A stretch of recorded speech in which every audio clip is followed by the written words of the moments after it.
Hey everybody, Gabe Soares here from Soares Tactics. I have a dry erase board, okay? So we're going to use this for this particular presentation, and maybe a couple others that we come up with. So real quick, on our Patreon page, one of the benefits that we offer our members and supporters is that they can submit a question and that I'll do a article or video or whatever explaining what my position is on that particular topic and why, most importantly. And so we had a gentleman ask about the variety of dots and iron sights and everything else. In short, he was ordering a pistol and he wanted to make sure that what he was going to get was going to be useful for him. And he was confused about the size of the dots, the size of the backup sights, why they were important. It is a very, very big topic, and rather than a lengthy book-length article, I thought I'd do a quick video. Okay, so here's the thing you need to remember. All right, the pistol is aligned on target physically. It is aligned via your grip, it is aligned via your shooting position, your arms, and all of that aligned visually with what you're looking at, okay? You can't align the pistol from down here, from the floor, from the side, and everything else. It's got to be in line with your eyes, because you look at something and you can point at that something. You can point at that something with your hands. You can point with an object. That's the mechanics of how a spear is thrown, for example. Okay? So Cooper himself said the pistol is aligned physically, and that alignment is verified visually. It's aligned physically, and it's verified visually. All right? Now, the sights exist to verify visually the alignment that you have physically created. All right? Now, if you look at the weapons of the past that the gunfighters used, in the 1800s and early 1900s, they had very, very small sights, something that Cooper was against, but I think that was a mistake. The idea was that these weapons, if they were going to be used in a reactive, close-range manner where you had a big target up close, that target was going to be sought by kinesthetic alignment, physically aligning that weapon on target. All right, big target, close proximity, that's sufficient. And in our force-on-force classes, we call that meat and metal. In other words, the bad guy's body surrounding the image of your pistol, not necessarily refining the sights or anything like that. Now, the issue is that the sights that you are using in order to verify visually has to be visually smaller, has to appear smaller than the intended target. Okay, so here's an example. Okay, so Nalgene bottle. Okay, if I am close to the target, okay, so this Nalgene bottle is surrounded by the target. Let's say this is your front sight. The farther away that gets, now see, you can get to this position here, okay, where that front sight now totally obscures the target beyond it. How do you index on that? It's impossible. So it's not about being able to see the front sight. That's a stupid idea. That's not going to make it for you. It's about being able to take this front sight and visually align it on the target that you want to hit. In order to do that, here's another example. Here, let's use this. Okay, so in order to visually align that or visually verify that, okay, that front sight needs to be smaller than the intended target. The smaller the front sight, the more refinement you're allowed. Now, there's a gray area there. Can you make that front sight really, really small, really, really thin, like the original sights on the military 1911s? Yeah, you can, but then they become difficult to see. What happens is people get monkey trapped with this all or nothing, one way of the spectrum, one end of the other spectrum. And I remember the impetus for me looking for an alternative, which led to the development of the red dot sights on pistols, was that guys were showing up to class with these big giant lollipop sights on their pistols. You think you know the company we're talking about. They were following the thinking that your sights have to be easy to be seen. That's not true. They have to be easy to be aligned on target. And a big fat sight that totally obscures the target is not going to get the problem solved. Same thing goes for dots too. Trijicon makes a number of optics that have these giant fiber optic dots and triangles and things like that that totally obscure some of the targets. Okay, not the best choice. So on dots, my preference is smaller rather than larger. Now look, here's the thing. Even a 6.5 MOA dot, like the ones available in the Trijicon RMRs, even that dot is going to be smaller than the narrowest front sight that you can put on a pistol. In fact, if you look at it visually, that 6.5 MOA dot is going to be about the size of the front tritium element, which is considerably smaller than the width of your front sight. So any dot that you choose, as long as it's about that size, 6.5 or less, is going to be a pretty good choice. Okay.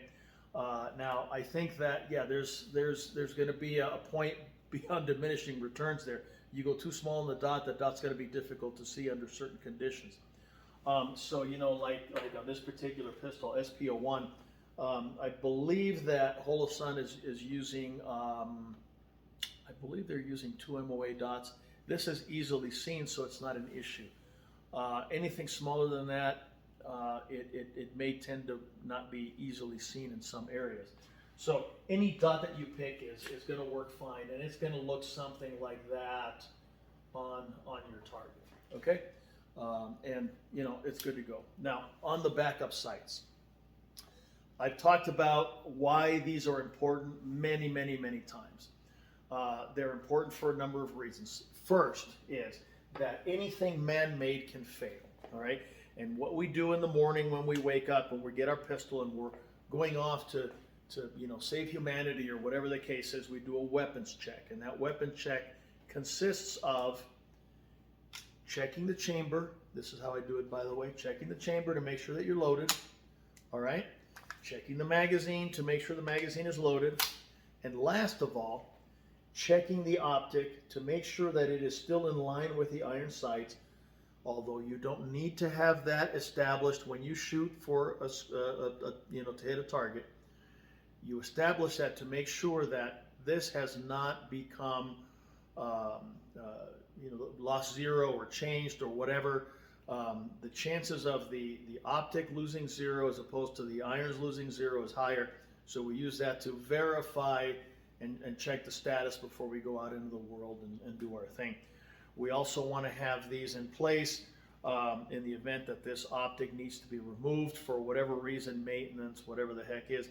You put it back on, you tighten it down. If your dovetail has been milled properly, you can put this back on, tighten it down, and that zero will be perfect, okay?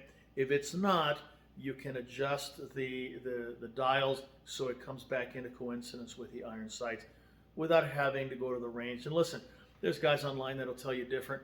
I have tested this over and over and over, and it works just fine, okay? The only reason it wouldn't work is if your dovetail is not properly milled or you have a substandard optic, okay? The third reason is an administrative aid in training. You have people that have been picking up their iron sights for years, okay? So now, you can train them to pick up the iron sights, and that dot is right in coincidence there. And so the eyes will start being drawn to the dot, and eventually you learn to dismiss the irons and focus on the dot. The final reason, of course, is as an immediate action response in the event that you lose your dot during a firing cycle, you immediately transition your eyes to the irons, you're back on target, and you're good to go. Even if that dot is lost, you can still keep fighting. So that's why those are important. Now, there is a factor called visual clutter, all right? What you want is you want your eye to be able to pick up that dot and work with that dot to the ignoring of everything else. If you have iron sights that you have added here that are excessively bright, excessively colorful, excessively potent, they are going to confuse your eye with multiple stimulus coming in, and it's going to detract from your shooting. That's my opinion. I see guys that want to add fiber optics. I see guys that want to add 3 dots, make these dots super bright, surround them with a white outline and all these different things. I think that's a mistake. All right. What I prefer are very simple, 1 dot to the front, 1 dot to the rear, no white outlines, nothing. Just a tritium dot front, tritium dot rear. Very similar to the old Heine straight 8s and what we used to do through Suarez International. And if you're running it for the ZZ, there's a company in Mesa called CZ Customs. You can tell them that I told you about it. czcustom.com. They make some sights for the CZ that are fantastic. It's what I run on all of mine. They have a dot in the front and a dot in the rear. Nothing strange, nothing weird, and that seems to work out well. Okay, I don't like having 3 dots. I don't like having 2 dots in the back, 1 dot in the front, and now a green or red dot as well. I think it's visually confusing. The more stuff you have on there, the more information you have coming in, the more difficult it is for you to pick which one is the right one to focus on. So, you know, that's my opinion. So preference front dot, rear dot, and no additional white outlines or anything else. Dimmer is better in my opinion.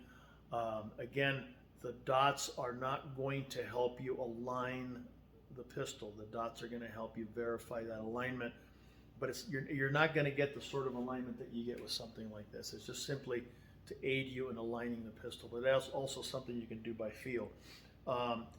Second choice would be tritium in the front, black sights in the rear. You know, that's perfectly fine. You know, in this case, if you're picking this up in darkness, you would see green dot over tritium dot, and that's fine. If you have the 2 dots front and rear, you would see the green dot, tritium dot, so you'd stack the dots. Okay, you know, the third preference would be black sights, front and rear. Don't worry about anything and just use the dot itself. That's not a bad way to go. There are advantages to that we may discuss in different videos. So anyway, those are my choices of sights, guys. You know, on the dots, doesn't really matter. Just try to keep it small. Don't go too small. Holosuns, I got to tell you, they're taking the hill from Trijicon. Trijicon's going to have to work really hard in order to catch up. That's just my opinion. I hope this answered your question. You know, if you want to have more videos like this that, you know, I give you my opinion on different questions in the industry and training and so on, just sign on to our Patreon page. It's linked at the bottom here. And again, hey, great times. Peace out.